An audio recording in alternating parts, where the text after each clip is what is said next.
If you work for a church ministry or serve at a church ministry in any sort of capacity, like children's ministry or teenagers, maybe you're an associate pastor, or maybe you are on staff doing sound or maintenance or you name it.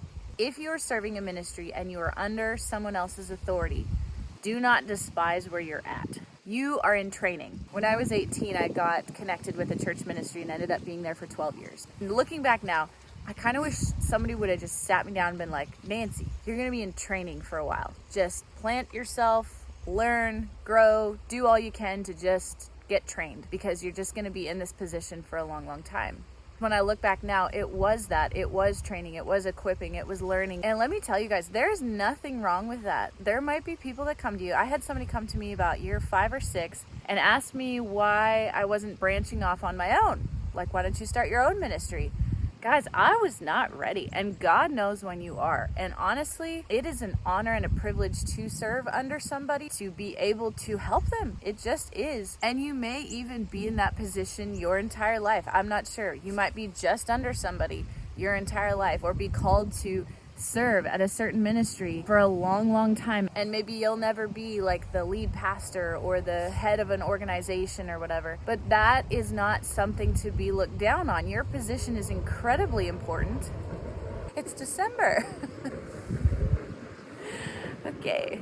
To support and be a stay and a strengthener and a stabilizer to somebody that is above you is not to be despised. And I think of Mordecai in the Bible. I just thought of his position. He was in the castle, he was by the king, he was near to him, second in command eventually, and he never was the king, he never was the top man, but he did an incredible job of saving an entire kingdom by being planted exactly where he was, being happy where he was, delivering messages to Queen Esther that saved the entire Jewish race at that time.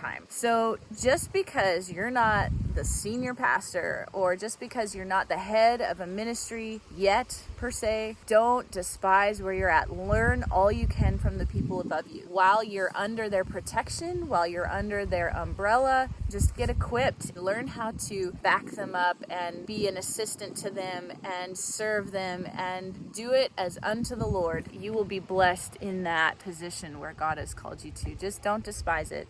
There just can be temptation to quit early or branch off on your own before you're ready.